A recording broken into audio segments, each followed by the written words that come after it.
Hello everyone, welcome to Dikshant classes. Today I am going to teach about the difference between capital reserve and reserve capitals. First of all, I will discuss about the difference between capital reserve and reserve capitals. A capital reserve is defined as a reserve that created out of profits of the company in terms of capital. Reserve capital is a capital which is defined as a reserve that is uncalled, and capital is called when the company is on the verge of liquefying or liquidating. A capital reserve is used at a time of emergency like inflation, incurring losses, etc. Reserve capital is amount of reserves by the company. This amount is used for the event will be happen in the future like long-term investments, long-term projects, etc. Capital reserve is necessary to create a capital reserves. Where the reserve capital is not necessary to create a reserve capital. The dividend not distributed among the shareholder in the capital reserve. But in the reserve capital, the profit, whatever the profit earned by the company is distributed among the shareholder of the company. The capital reserve is written as a liabilities in the company's balance sheet, where the reserve capital is not shown in the company's balance sheet. Capital reserves are created through the capital profit, where the reserve capital is created out of authorized capital. There are no such conditions for creating the capital reserve. But in the case of reserve capital, a special permission or resolution to be passed to create a reserve capital. The capital reserve is utilized to write off the losses or fictitious assets of the company, where the reserve capital is used at the time of the liquidation of the company. Next is subscription of shares. When the shareholder of the company subscribe shares of the company are known as subscription of shares. When the shares are floated in the market and the public applies for the subscription of such shares, there can be three possible situations for the issue of shares for subscription.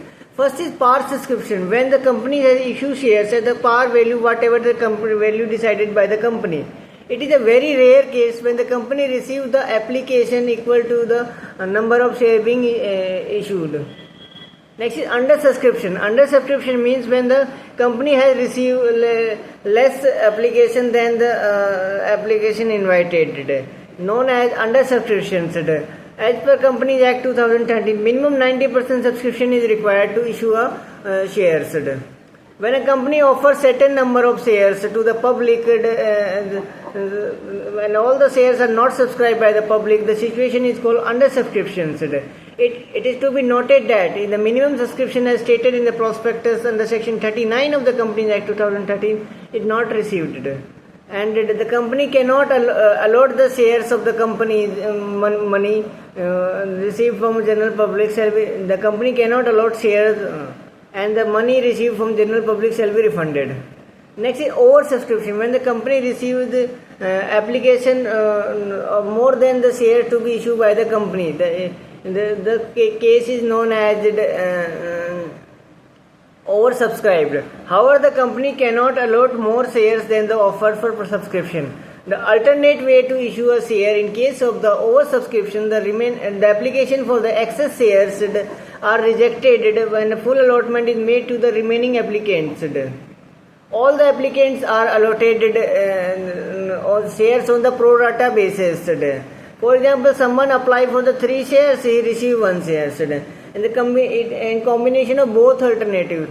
Next is minimum subscriptions. The minimum subscription is a subscription which is decided by the company how many shares are issued to the shareholders of the company. If it is amount which the opinion of a directors must be sufficient to meet the needs of the business operation. It is amount which is the opinion of a director of a company must be sufficient to meet the needs of the business operations of a company.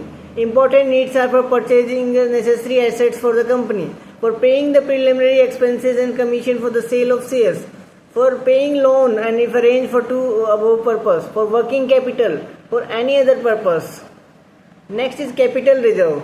Capital reserve is a reserve which is a part of profit which is not earned by the company in the normal course of business is called capital profit, and such profit is transferred to the capital reserve account. Capital reserve is not utilized for the distribution of a profit as dividend among shareholders. However, capital reserve account is utilized to write off the capital losses, capital expenditure, to issue bonus shares among the equity shareholders. It means that capital reserve account is utilized to write off the capital losses, capital expenditures, and or to be issued bonus shares among the equity shareholders. It is to be shown under the head of reserve and surplus. Next is capital reserve examples. Profit after reissue of forfeited shares. Profit prior to incorporation of the company. Profit on sale of fixed assets and long-term investment. Profit on revaluation of assets and reassessment of liability. Profit on redemption of debenture brought back through stock exchange.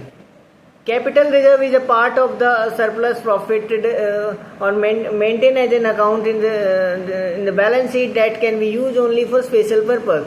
It is made out of the capital profit and earned due to the sale of the fixed assets at a great price greater than its cost, or the profit on the reissue of forfeited shares. Hence, it is not freely available to the distributed among the shareholder as a dividend. Next is components of the capital reserve. Share premium, profit on reissue of forfeited share, capital redemption reserve, debenture rebate reserves. The money credited to the asset replacement reserves with the objective of utilizing for capital purpose only is considered capital reserves. It can be used for issuing bonus share, writing off fictitious assets like goodwill, underwriting commission, preliminary expenses, or loss for the issue of debentures. However, the amount of share premiums and the capital redemption reserves can be used for the specific purpose only, and that are described under section 52 and 55 of the Indian Companies Act 1956. Next is reserve capital. Reserve capital is a part of the subscribed and called capital, which is not to be called until unless the company goes into liquidation. In other words, it means that company cannot call the reserve capital until and when company goes into liquidation. In other words, it is a portion of the share capital that is reserved by the company, which is utilized only for the happening of said event. The provisions regarding the reserve capital are described under section 99 of the Companies Act 1956. Special resolution must be passed by the companies at the annual general meeting for determining the specified portion of the company's share capital and not be called up except when the company is about to wind up.